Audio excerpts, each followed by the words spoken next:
Donc, examen de physique de mars 2019. Donc, dans cette vidéo, nous allons nous intéresser uniquement au QCM qui comprend donc en fait 6 questions à choix multiples.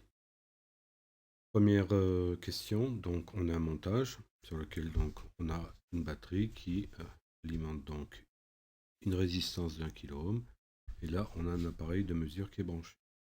Alors, première des deux questions, est-ce qu'on mesure un courant ou on mesure une tension? Donc là, il y a une indication, je ne sais pas si on la voit sur la vidéo, mais là, il y a marqué volt. Donc il est évident qu'on va mesurer une tension et on ne mesure pas un courant. Donc première réponse juste, c'est petit b. Ensuite, on a deux autres questions, C et D. Est-ce que l'appareil est branché en série ou est-ce qu'il est branché en parallèle? Donc évidemment, étant donné qu'on mesure une tension, donc on a un voltmètre. Un voltmètre se branche toujours en parallèle ou en dérivation si on veut. Question numéro 2. Donc là, on a un circuit. Bon, on n'a pas représenté le générateur, mais en fait, qu'on pourrait dessiner là. Et on a donc la tension U qui va se répartir donc sur R1, R2 et R3. Ces trois résistances étant branchées, bien évidemment, en série. Donc là, on va appliquer la loi d'Emaille qui dit que la tension U, la tension totale, est égale à la somme des tensions partielles, c'est-à-dire U1 plus U2 plus U3. Donc là, on a 4 réponses à laquelle il faut répondre. Donc, quelle est l'expression de la tension U2? Donc là, évidemment, on va partir de l'expression de la loi d'Emaille. Donc U est égal à U1 plus U2 plus U3. Donc on va isoler U2. On va obtenir donc U, le U1 passe de l'autre côté, ça fait moins U1. Et le U3 passe de l'autre côté, ça devient moins U3. Et ça sera égal à U2. Donc, parmi ces quatre propositions, laquelle est la bonne?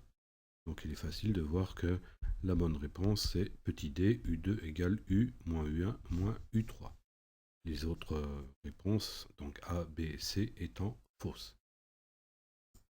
Troisième question, on visualise à l'oscilloscope donc une tension alternative sinusoïdale qu'on peut voir là. Et on nous dit que le calibre de la base de temps est de 500 microsecondes par carreau. Alors la base de temps, en fait, c'est ce qui permet de faire la déviation de la gauche vers la droite pour observer donc la tension qui va se former sur l'écran de l'oscilloscope. Donc là, on va s'intéresser à l'échelle horizontale. On nous dit que un carreau est égal à 500 microsecondes. Donc là, pour avoir une alternance positive et l'alternance négative, c'est-à-dire un motif, on va compter le nombre de carreaux horizontalement. Donc un carreau, deux carreaux, trois carreaux, quatre carreaux, cinq carreaux. On a donc 5 carreaux, ou 5 divisions si on préfère. Et on sait que un carreau représente 500 microsecondes. Donc on va multiplier les 5 carreaux par 500 microsecondes, ce qui nous fera 2500 microsecondes. Alors bien évidemment, on va convertir en millisecondes puisque toutes les réponses proposées sont en millisecondes.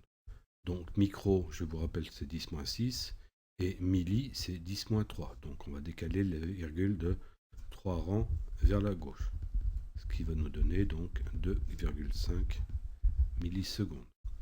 Donc la bonne réponse était la réponse C.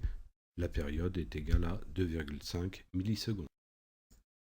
Question numéro 4. Quand deux résistances sont mises en série, donc est-ce que le courant dans la seconde est moindre que dans la première? Non. Le courant est identique dans les deux résistances. Donc la bonne réponse, c'était B. Ensuite, petit c, le courant est moindre dans la plus grande résistance. Non. Et la tension est partagée en deux parts égales. Alors ça, on n'a pas suffisamment de données dans l'énoncé pour pouvoir vérifier cette assertion. Donc on partira du principe que c'est un cas très particulier. On ne peut pas répondre à cette question. Donc la seule réponse qu'on peut donner en étant affirmatif, c'est la réponse B. Le courant est identique dans les deux résistances. Question 5. On visualise à l'oscilloscope deux tensions, U1 et U2. On nous dit que la tension U1 est prise comme référence des phases et on nous demande quelle affirmation est vraie. Première affirmation, la tension U1 est en retard de 40 degrés par rapport à U2. La pour le petit b, la tension U1 est en avance de 40 degrés par rapport à U2. Troisième proposition, la tension U1 est en phase avec U2. Tout ça, donc, c'est des questions sur les phases de U1 par rapport à U2. Le problème, si on regarde donc l'oscillogramme proposé, on ne sait pas quelle est la tension U1 et où se situe la tension U2.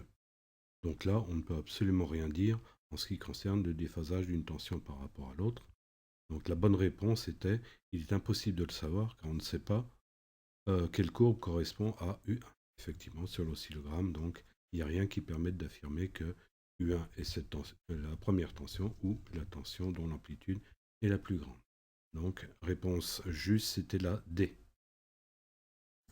Dernière question du QCM. Donc là, on a un circuit dans lequel on va avoir une résistance, une bobine parfaite et un condensateur parfait. Donc dans le circuit ci-dessous est alimenté par une tension sinusoïdale alternative de valeur efficace, donc 1 volt. Voilà. Quelle est la tension quelle est la valeur de la tension efficace aux bornes de la résistance? Donc là, on a combien de volts? Sachant qu'aux bornes de la bobine parfaite, on a 8 volts et aux bornes du condensateur, on a 8 volts. On remarquera que c'est un cas particulier. C'est le cas où UL est égal à UC. Donc si on fait le diagramme vectoriel, je vous rappelle qu'on prend toujours le vecteur intensité comme référence des phases, donc l'intensité qui passe dans les trois éléments, qui est la même. En ce qui concerne la résistance, donc la tension bande de cette résistance sera en phase avec le courant, donc UR sera collinéaire au vecteur I. En ce qui concerne UL et UC, donc pour UL, on a vu qu'il a été dirigé vers le haut, puisque l'intensité est en retard dans le cas d'une bobine, et pour un condensateur, donc par rapport à I, donc le vecteur UC sera dirigé vers le bas. Donc si on fait la somme vectorielle de ces deux vecteurs, ils auront bien évidemment même module, puisqu'on a 8 volts, donc même longueur pour les vecteurs. Donc ça sera par exemple UL. Et UC, en fait, va être dirigé dans l'autre sens, avec exactement donc le même module, donc UC. Donc là, on est vraiment dans un cas très particulier, qu'on appelle la résonance, dans lequel UC est égal à UL. Ce qui fait que, en fait, le vecteur somme, ça sera égal à UR. C'est-à-dire, le vecteur somme, qu'est-ce que c'est? C'est tout simplement la tension U, la tension totale. Donc il est facile de voir que U, dans ce cas particulier, sera égal à UR. Comme on connaît la tension U, il est facile d'en déduire qu'on aura 1 volt aux bornes de la résistance. Alors, une petite remarque, vous voyez qu'on est très loin donc des considérations qu'on a vues dans le cas d'un système en courant continu. Là, on a 8 volts, là, on a 8 volts, on a 1 volt, on n'a pas 9 volts. Oh, pardon, on n'a pas 9 et 9, 8 et 8, 16, c'est un 17. Donc là, on n'a pas 17 volts, on a simplement 1 volt. Et ça, c'est possible justement à cause de ces histoires de déphasage qu'on rencontre uniquement donc en alternatif et jamais, bien évidemment, en continu.